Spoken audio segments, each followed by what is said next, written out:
Here we are back at courtside with the score 21-19. Geneseo's band over there playing away, Tom Kelly, huh? 34 members from the original band that is up over 212. And their director is Victor Al Bianchetta.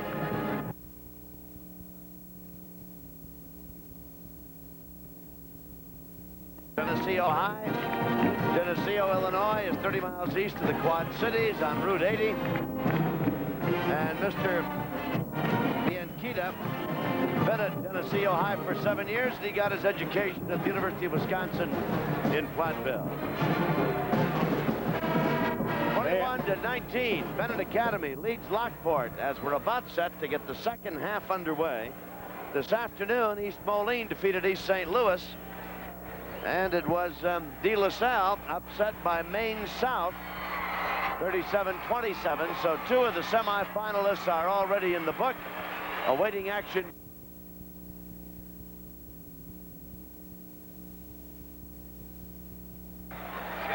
We're about to get underway here in the second half of play. Later on, maybe we might get a shot of the Bird over there, who is the cheerer for the Red Wings. The tap again is slapped by Robinson, but it is controlled by Bennett, who tries a lob pass underneath to Higgins, but it's off Sean Higgins' hands, and Lockport will wind up with the ball. These Red Wings have been in 3 straight super sectionals, as a matter of fact, and their coach was saying, I finally got the monkey off my back by getting past there, getting downstate this year. He feels that his program has come a long way. That's William Geis we're talking about. Well, he knocked on the door for 2 years, almost down here, Floyd, and I'll tell you, this team deserves to be down here. They're really good, aren't they? Fine turnaround, lay-in almost by Terry Green, who picks up his 3rd point of the game. That was marvelous control. It's a wonder he didn't get fouled in there. They just let him go, Coach. Took a lot of courage. Well, Robinson's pretty strong. They probably figured they'd better let him go that time. That's L.G. Young, who came up with the ball and decided to hold it up. The score is tied at 21 with 7:04 to go here in the 3rd quarter of play. In the 3rd quarterfinal game. Robinson down underneath. This is Travis and Young out at the top from the twilight zone. And again, that was Travis. Chucky Travis tries it from the free. No, he passed off underneath, trying to go to Terry Green, but it slapped out of bounds. There's the, I don't know whether it's a Red Wing. I guess that's what you would call it, because that is the Red Wings mascot. And it's very, very pretty down here. Young lady in the suit. Chucky Travis with the ball at the center now, working with L.G. Young there. Can't get over this picket fence they put up in front of them.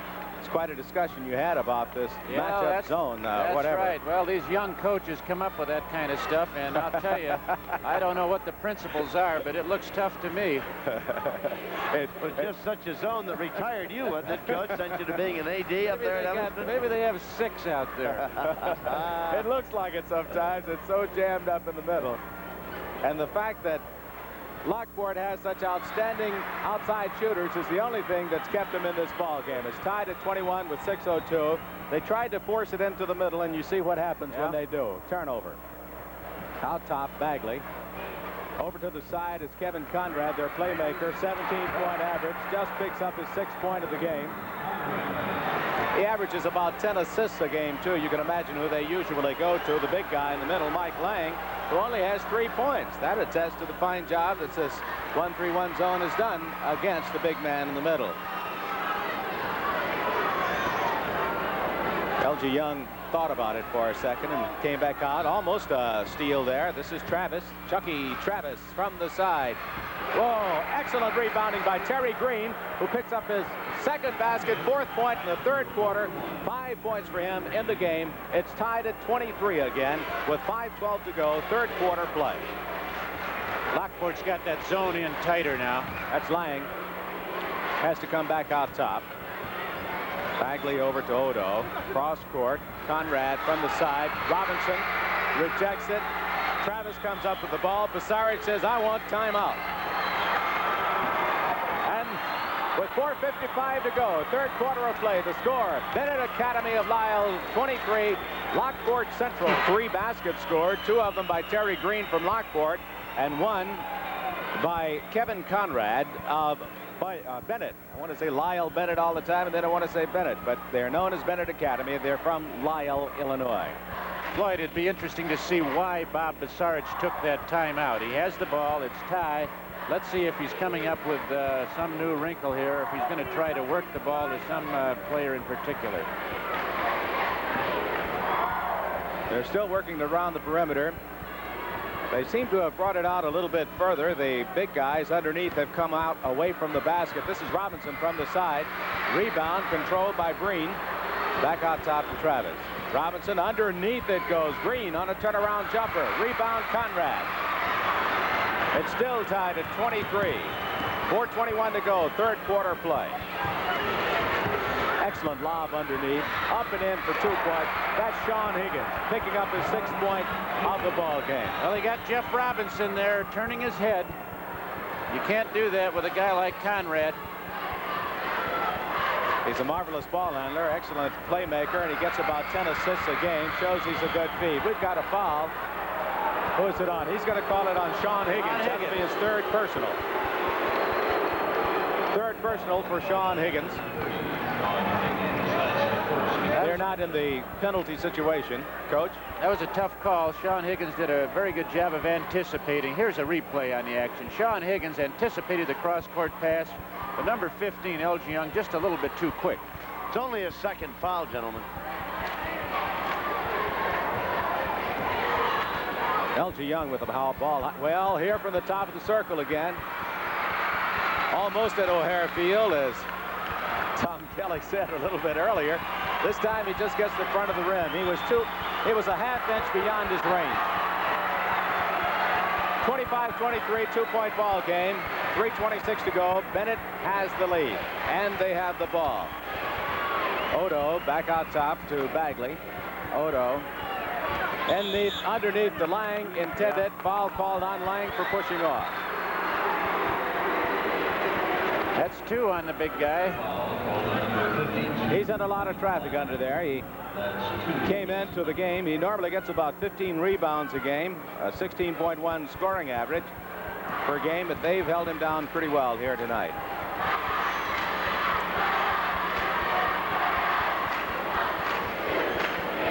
There's the lob. This is obviously what they're going to try to do, Coach. It seems like a risky play, but maybe they could get Lang to fall out, I suppose, by carrying the ball to him. I think you just called it, Floyd.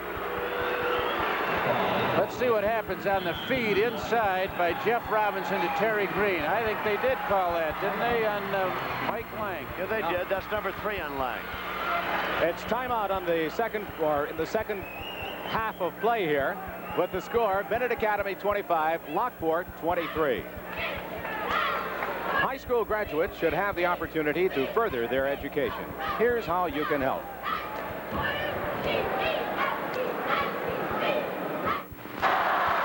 And now let's pause 5 seconds for station identification. WGN Television, Chicago.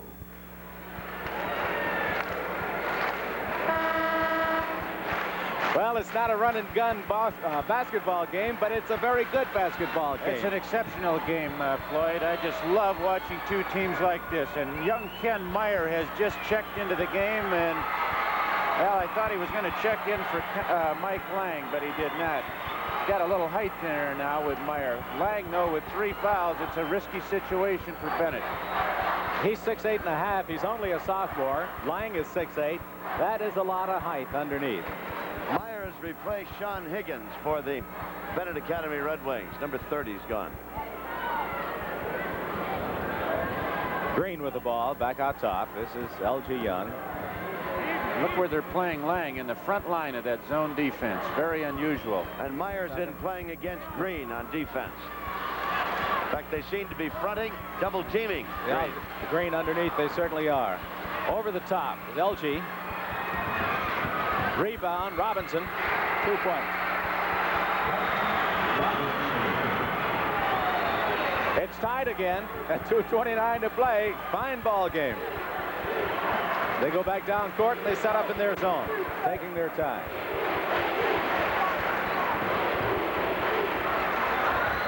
From way out front, that was Odo. Rebound. Handled nicely by Chucky Travis, who is an excellent jumper as well as a fine shooter from outside. There's Travis over to the right, loading up. Robinson comes out to the front. They've got Green down underneath on the left. They're fronting Green now. Goes out to Travis. That puts Conrad in a position to look Travis in the eye when he gets at the ball over on that side. They're kind of going with a double pivot, looking for Green and number 41, Terry Green. Defense makes a mistake. That ball's going to go inside, and they're going to play that power game right up to the bucket. Score is tied at 25, 1:38 to go, third quarter of play. Robinson, there it is. Underneath it goes. Takes his time, but he doesn't get it. Excellent hustle on the part of Green, who comes up with the rebound, and he's fouled in the act of shooting. He'll get 2 shots at the line. All right, let's watch Green on the missed shot. Good position for the rebound. He goes up, and the new sub, Ken Meyer, over his back. He's on the line shooting 2. Needless to say, his first personal. He has an opportunity to put his team ahead here. Well, he still has an opportunity. He's a 58% free throw shooter. Averages 12.9 points per game. Shoots 50% from the floor. Terry Green. 6'4½". He's the tallest player on this ball club. Pat Odo has just come out of the game for Bennett Academy. Pat Doyle replaced him. Number 10, Pat Doyle, in for him. Rolls around, doesn't get the good bounce, and the score is still tied at 25, 1:26 to go. Third quarter of play. Lisle Bennett has the ball. They're trying to trap him out. He beats it, gets it over to Conrad. 2 men on him now, looking inside, and there's Meyer out to give him some help. They've spread him out enough now where I think Conrad can handle it.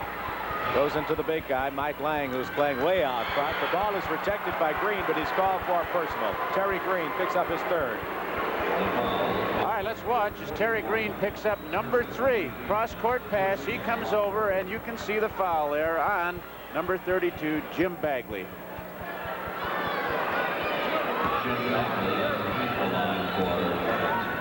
Hey, this is a well-officiated game. It certainly is. Eddie Friend and Dave Tosh, 2 outstanding officials. Jim Bagley, who's a 70% free throw shooter, has just put his team back in the lead. 26-25, 1:04 to go. He has 1 more. 2-point ball game once again. Well, I look down at Bob, and he says, go at the basket. Don't wait for the last shot of this quarter. So I think they'll be casting it up. I saw L.G. Young looking that way. I tried to get over to see what Bob Basarich was doing, but he obviously did it from a seating position. I didn't catch it. Well, we'll see what happens here. They are down to the middle. Robinson on a jumper. Ooh. Green underneath. Bounce for it. Doesn't get it. Robinson tries to go for the ball, and we're going to get a foul. They're checking with each other. No, they're going to call it out of bounds to Bennett. They called it all the action now. Watch it up and around. Almost looked like Robinson was on the rim. He was not. Ball out of bounds. Or give it to Bennett. Robinson hit it last. They were consulting with one another to see who hit it last, not whether they agreed that it was a foul. The ball goes over, of course, to Bennett, who has 24 seconds. They have a 2-point lead, third quarter of play. Maybe they'll go for the 1 shot. This is Conrad being pressed here by L.G. Young. Almost slaps it away. The ball gets down to Doyle. Control Conrad. Lang going underneath. Green gets a foul. That's his 4th personal. All right, we're going to watch a nice feed from Conrad into the big guy, Lang. He goes up. No question about it. A foul. Bennett was looking for that.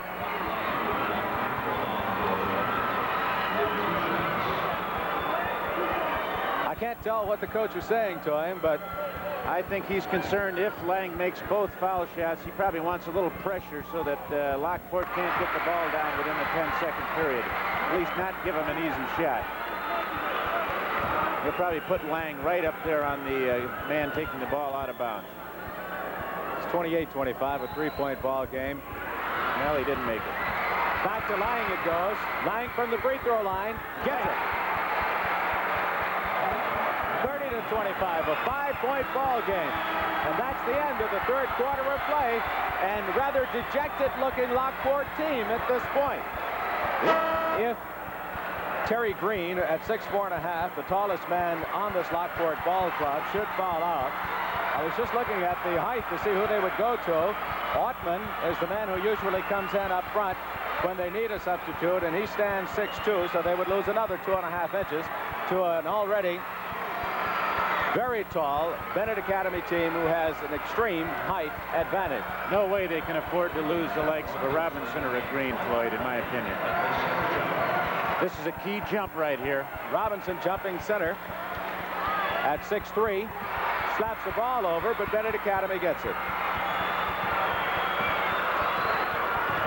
Conrad with the ball, looking at Meyer in the middle, but he comes over to the side to Doyle.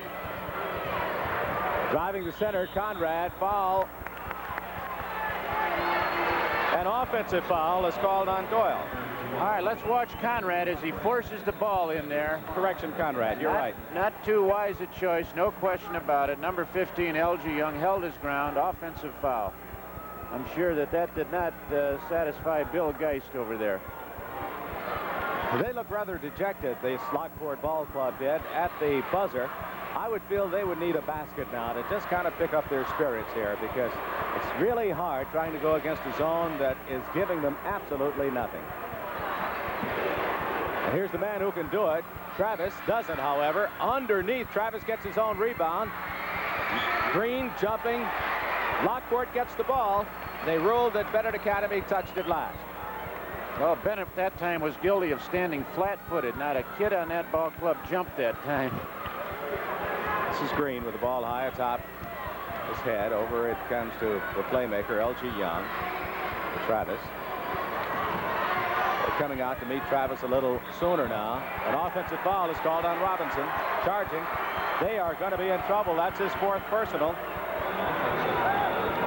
This could really spell trouble. Their 2 biggest jumpers are in foul trouble. 4 fouls on Robinson, 4 fouls on Green, and they trail in the game by 5 points, 30-25, 7-11 left to go. Robinson's aware of it. Bob Basarich has told him, and he's going to leave him in. Conrad. In the middle it goes to Meyer, and Meyer charges. That's his 2nd personal. Ken Meyer, 6'8½", the sophomore, lost his balance there and fell into one of the porters.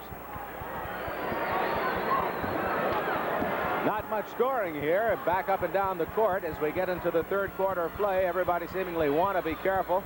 Neither of them really truly solving the other's defense. Well, they got that Conrad, who, to my opinion, is one of the super guards down here, really playing defense. Well, he certainly is. This is Robinson tries to bounce pass underneath, and the ball is knocked out of bounds and is going to be awarded to the Panthers, to the Porters. Correction.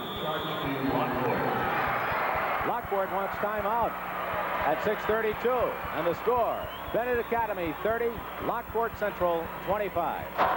Time is in again here in the 3rd quarterfinal game. Want to remind you that we have another game to follow this one, and it's going to be a good one. Quincy, with a record of 30-0, will be going against Chicago Manly, the Chicago City champ, who comes into the game with a record of 28-2.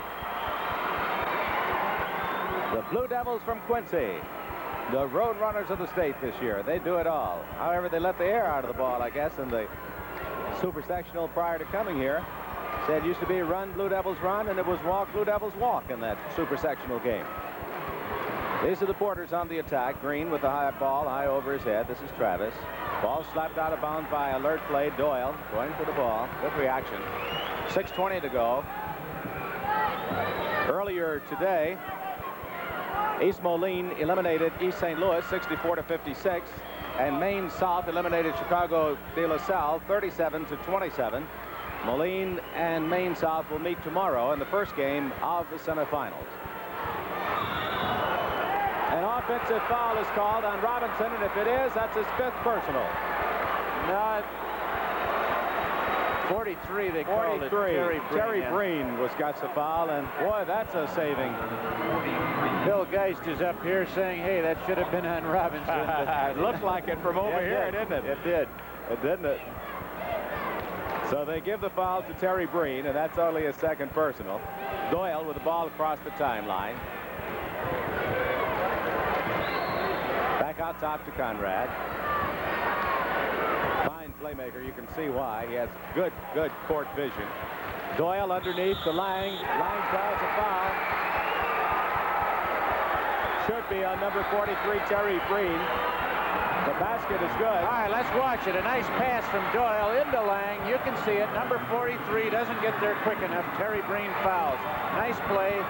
Lang gets 2 points, and he's on the line shooting another. That makes it 32-25, a 7-point ball game. 5:44 to go. 63% free throw shooter. Lang is 2 for 4 so far tonight from the free throw line. He converts a 3-point play. And that is 33-25. And that's a lot of points to make up. 8 against a zone they've not been able to solve tonight. They're going to start shooting now. They've got to put the ball up in the air. The foul is called on number 32, Jim Bagley. That's his 3rd personal.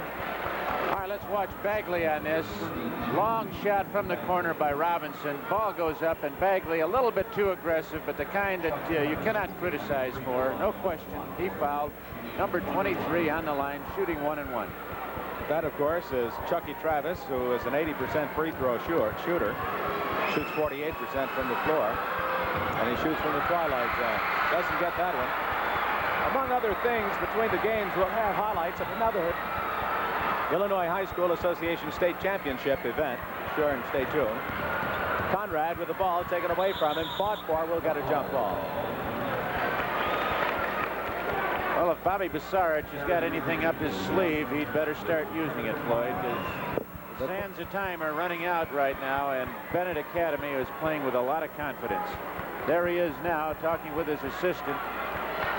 I think you hit it on the head. I think he's going to open the game up, Floyd.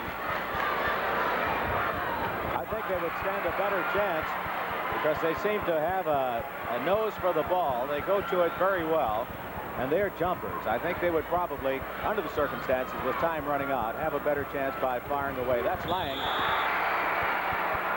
We'll see if the basket counts. I believe it will. The basket is good. The foul was called after the shot. There's the replay, and you can see Bagley trying to follow up, just a little too aggressive, and goes over the back of Terry Green. His 3rd personal. He's coming out of the game. Back into the game is Pat Odo at 6'4". He started at one of the forwards. 6'4", 205-pounder. No little guys on that team, huh? 1-1 here for Terry Green. He's a 58% free throw shooter. Scored 5 points in the 3rd quarter to keep his team in the ball game. Playing with 4 fouls, however. Gets them both. It's 35-27 now with 5:05 left to play. There's a turnover, and there's Green making his move. Stopped up. The ball slapped out of his hand. Controlled by Doyle. Goes over to Odo, and they're trying to trap the ball down the court. Give a lot of credit to Pat Doyle, who's come in the game. He's a fine basketball player. He is. Good guard. This is Odo faking cross court to Doyle, the young man we were just talking about. He's 2-time, but he's got good court savvy. Backs off, dribbling, goes into Lang, over to Conrad. 4:35 to play. Lang in the middle. Underneath it goes to Myers. Myers to the side for 2. Pat Odo.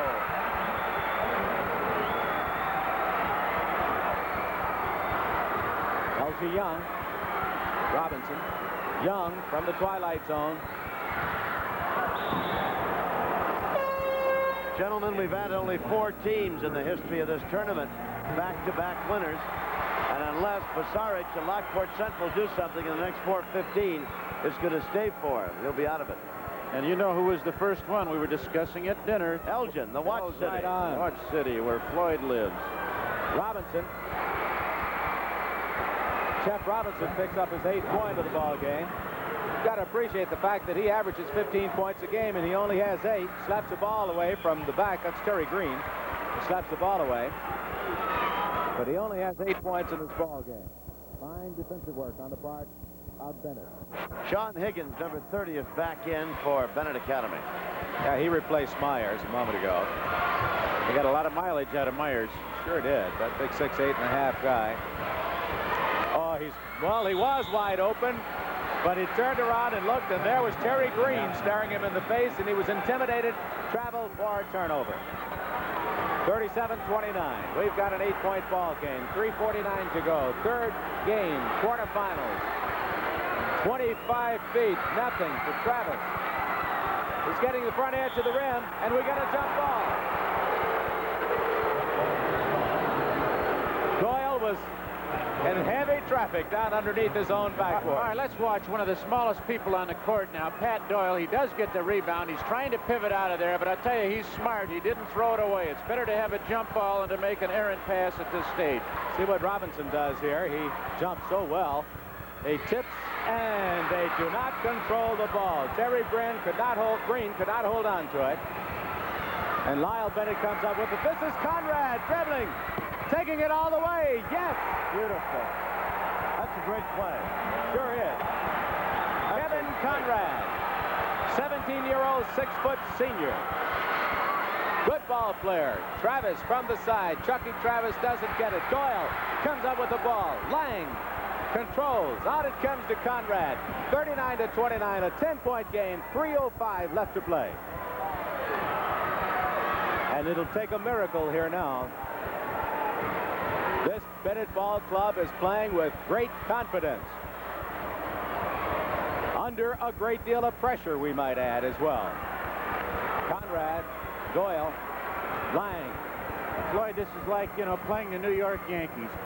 Yeah. You got to beat tradition, and they're beating tradition right now. Well, they certainly are. And from the side is Odo. Pat Odo picks up his 8th point of the ball game. That's a 12-point ball game. 2:30 to go. And it'll take a miracle to have a repeat of the state champs this year. They have a fine ball club, but this zone, matchup zone, I heard your coaches call it inside. That was Chucky Travis, correction. Chucky Travis, he likes to be known as, hitting his 8th point from the side.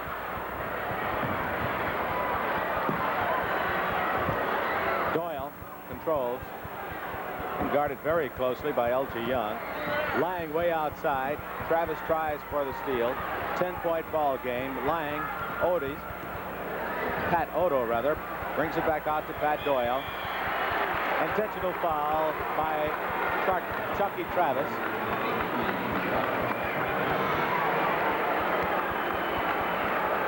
Had to foul him, had to do something. 1:47 left to play. Into the ball game. Jim Bagley back into the game for... No, he's not going into the game. He went out, delivered a message, and came back to the sideline. And he's sitting by the bench. He's awaiting a proper moment to go in, I suppose. Maybe he's got to go in for Doyle. Doyle is at the free throw line. 1-on-1 situation. He does not get the penalty because he misses the first one. Chucky Travis keeping his dribble. Robinson. Foul is called. I think it's going to be on Pat Odo. It is. Here's another look at it. The jump shot from the free throw line by Jeff Robinson, and Odo got him on the hand. Timeout being taken. Timeout with Bennett leading 41-31 and 1:38 to go. Sometimes it's important for people at home to reach high schoolers attending the tournament. In the event of an emergency, the university has worked out a system for parents and friends at home to be able to telephone high school students attending the tournament here in Champaign-Urbana. Just call area code 217, telephone number 333-2923. That's area code 217. 333-2923. A 10-point ball game, 1:38 to go. Took this Lisle Bennett Academy a long time to get down here. They were bridesmaids, but could never quite get over the super sectionals. They've been in there 3 consecutive years, but this year was the charm, and they've made it down here to the Elite 8, and it looks like they're going to go on to the semifinals tomorrow as they lead in this game by 10 points over the defending state champions, Lockport Porters. It's been an excellent ball game. Both teams have played fine defense and have done very well offensively. This big, very big team from Bennett Academy with 6'4", 6'4", 6'8" front, 6'4" and 6 feet at the guard, going against this Lockport Central Ball Club, which along the front line is 6'4", 6'4" and a half, 6'3", 6'3" and a half, and I think they tagged those halves on there to try to make this just a little bit larger. At the guards, they're 5'10" at L.G. Young and 6 feet at Chucky Travis. Chucky Travis has hit quite a few of them from way out in the twilight zone, but he was shut out in the third quarter. Robert Meeks has come in the ball game for Lockport Central. When you see him, he'll be wearing jersey number 13. He's a 5'11" junior. They want to get a little more speed to attack the ball if they can. Robinson gets the bonus on a 1-and-1 situation. He now has 9 points in the ball game. He can go into double figures with this one. And he does. Lang inbounding the ball for Bennett. Full court pressure. They're counting. They're going to have to make a move soon here. Long pass down. Marvelous reception by Sean Higgins, who holds it up, waiting for his team. Foul is called on the young man, Robert Meeks, who just came into the game, his first personal. 1:28 left to go. 41-33 the score. Going to the line will be Sean Higgins, 67% free throw players. There's the Happy Bird, the symbol for the Red Wings, their red-winged bird on the sideline. That Red Wing has funny feet. Chicken toes. Sean Higgins. And this free throw. Get it.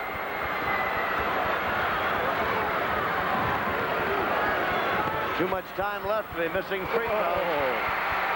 Travis, from way out in the twilight zone again, hits another one. Nothing but net. And now we have a 6-point ball game with 1:09 left to play. Travis on the foul, going to the line will be Jim Bagley. He's a 71% free throw shooter. Bennett Academy has been at the line. This is the third straight time with a 1-and-1, and so far they've missed all 4 possible points. They need these free throws. They certainly do. You've got 1:09. A lot of things can happen with only a 6-point lead in that time. They did it again, and the rebound goes to Meeks. Gets it over the timeline. Travis with another bomb. No good. Rebound fought for. Knocked out of bounds by Lockport. Will go over to Lisle Bennett. Full court pressure. Lang will inbound the ball. Timeout. Timeout. Bennett Academy. They've got a 6-point lead with 57 seconds left to play here in the ball game. Coach William Geist, fine coach, said after 10 years he finally thinks his program is definitely on the upswing, having been in the Super Sectionals for the last 3 years and finally making it to the Elite 8, and he's got to go to the semifinals. At least it looks like he's going to go to the semifinals. A lot of things can happen in 57 seconds, particularly if they continue to miss the free throws on the front end of the 1-and-1 situations, as Tom Kelly just pointed out to you a moment ago. Tom will be here with the play-by-play for our 4th game of the quarterfinals, which will be coming up right after this one. Quincy Sr., with a record of 30-0, the only undefeated team down here, will be going against Chicago Manly, who comes into the game with a record of 28-2. They are the Chicago City champions, having gotten here by virtue of a double overtime win over Westinghouse. Earlier today, East Moline eliminated East St. Louis 64-56, and Park Ridge, Maine South, eliminated Chicago De La Salle Institute, the Catholic League champions, 37-27. We're about to go back into play with 57 seconds to go here in this 3rd game.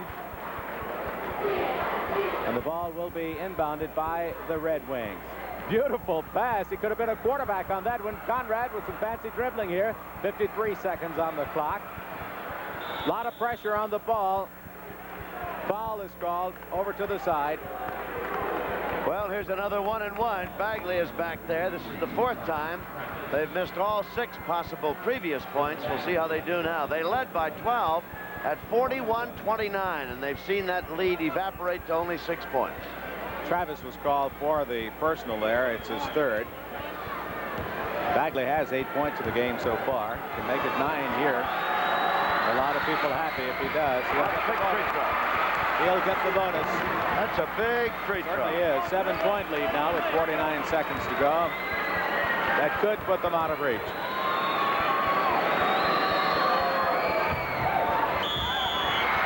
Foul is on Lang.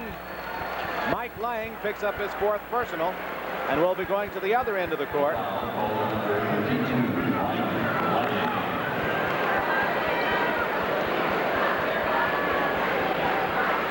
The Porters are 4 for 5 from the free throw line here in the 4th quarter. This will be Green stepping up to the line. He's made 4 out of 6 from the free throw line in tonight's game. He's got a 1-and-1 situation. He needs the front end of this. And he got it. He needs the back end of it too, unless he can get the rebound and put it up. 6-point ball game. Bennett Academy has the lead. 48 seconds left to play. What a ball game. What a cool customer. Terry Green picks up his 10th point of the ball game. Oh, bad pass. Turnover. Robinson doesn't get the good bounce. Conrad, 39 seconds to play. Foul. Foul is called on 23. That's got to be all for Chucky Travis, I think. It'll be a 2-shot foul because they ruled that it was an intentional foul back there. He's only got 4. He's only got 4. I gave him 1 too many somewhere. Faulty bookkeeping. And that's good. Kevin Conrad at the line. He's a 79% free throw shooter. Now you can see how important the 2-shot foul is on the intentional foul. He gets another chance. He can put his team 7 points ahead. 38 seconds left to play. Yes. 43-37. 37 seconds to play. From the twilight zone again.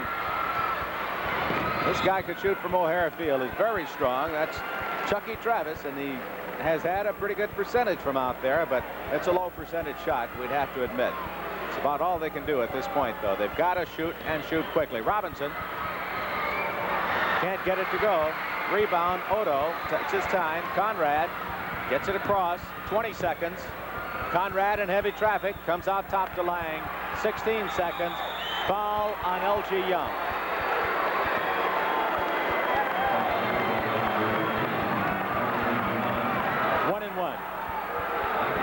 That he was going for the ball. They're calling it a 1-and-1. Yeah, L.G. Young isn't big enough to deliberately foul Lang.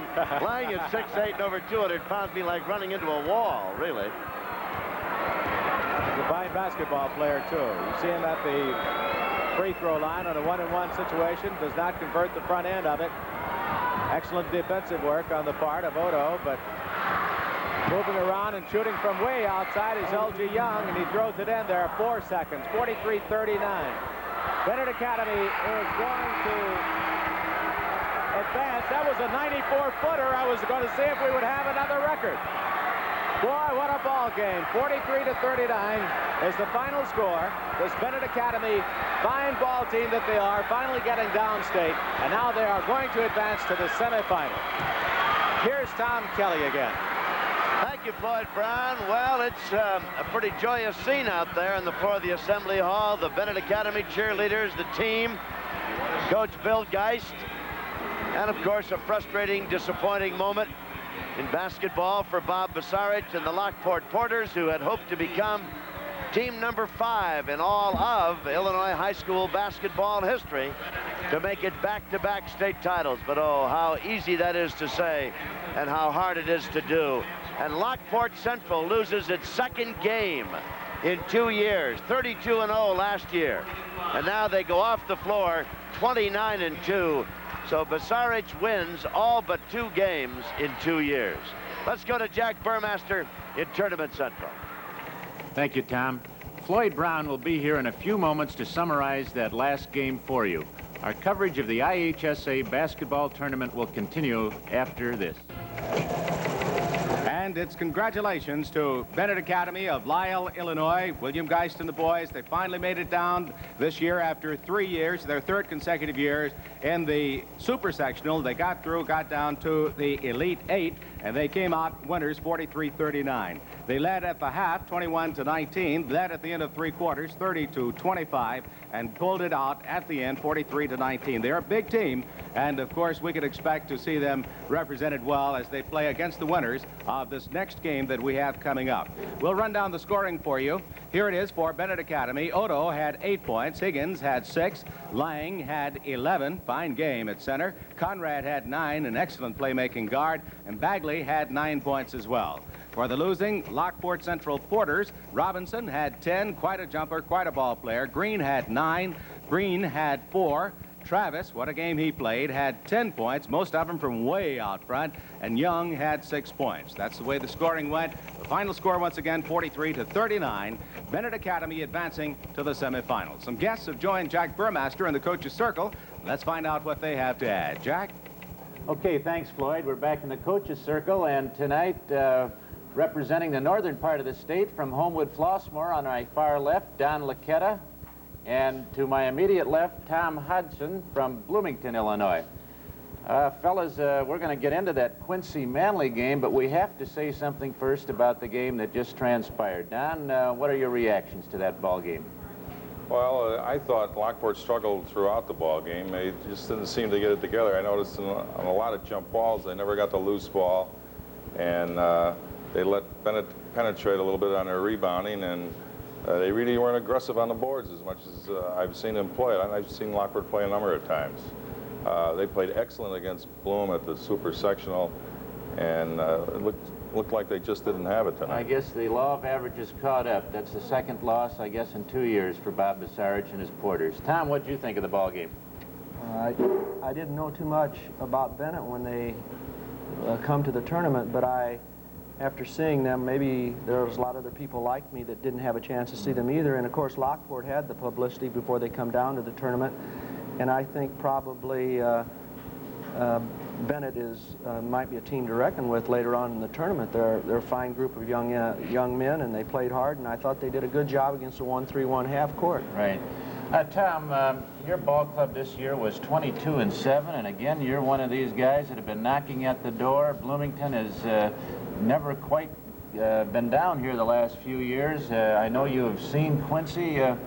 What do you think about this ball club? I haven't seen them. They must be a whale of a team, 30-0. Jack, I've seen them a couple of times, and they're a fine ball club. I first of all have to say that I think they're just well coached. They're disciplined on the offensive end, but even being disciplined, they can run and they got quickness. I suppose their asset lies in the fact that they're a pressing type of defense. Now they'll show you the 1-2 half-court trap, which is the Collinsville ball trap. But the back people, if you'll notice in the game, they'll match up man-to-man, and they really do some moving around back there, and they get a lot of loose balls. And when they get it, they change it. Are they a little like that East Moline club? They can really jump great for their quickness. Size? Yes, great quickness. Don, Homewood Flossmoor is always tough, and again, this year you came up with another 22-5 season. The Vikings seem to win more than your share. I know you were down at the Centralia tournament this year, and I believe you saw Manly down there, and maybe you saw them on other occasions. What about that ball club? Well, Manly has everything it takes to win a tournament. They get the big man inside. They have good, quick guards, and their forwards are strong and good shooters. They go to the boards hard. They're well coached, and they too are disciplined. Although they will play in a running game, but their forwards shoot well. I saw them, as you said, at Centralia. They performed very well there as a team, and Cross he's devastating inside. He can really cover the board and block shots. And Little, their guard, is very good with the ball, and he handles it well, and he gets the ball to the big men. They have the talent to take it all. They do. The public league is always a little bit of a mystery, isn't it, down here to many coaches? Not a lot of us see them play, but they have some great talent. And Cross, in your opinion, is one of the better centers in the state? Yes, he does a lot of things well, and I was surprised, and I found out after the tournament that he was a junior. And yeah. He's 6'9". He's a lot of man. Isn't that always the way? we were hoping that we would get the chance to play them, but we lost out in the semifinals by a point, and it would have been a real challenge, of course, to play them. But They just have a lot of talent, and Cross helps them inside very well. Okay, quickly, I've put the other coaches on the spot. In one word, who's going to win the game, Tom? Come on. I have to stay with Quincy You gotta because I've stay seen him with, and I Okay. like the Douglas boy. He'll play with anyone. All right, Don, I think I know what your answer is going to be. Well, I haven't seen Quincy. I've heard a lot of good things about him. Nothing bad, but I think that Manly will probably come out on top because they have speed too, and they can handle the boards. Okay, gentlemen, thanks for being with us. And now here's Tom Kelly. Thanks a lot. Real good. Real good. Authorized under broadcasting rights granted by the Illinois High School Association and is solely for the entertainment of our audience, and any publication, retelecast, or other use of the descriptions and accounts of this tournament telecast without the express written consent of the Illinois High School Association is prohibited. Now let's take time to extend a thank you to those who've given up their television time in order to make this telecast possible. Here's your local announcer. Carol Burnett and Friends, Hogan's Heroes, and the 8 o'clock movie are not being shown tonight, so the WGN television may bring you this special coverage of the 1979 Illinois High School Association Class AA Basketball Championships.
Now that Floyd Brown is standing by to bring you the opening lineups on our last game tonight, we'll join Floyd right after this.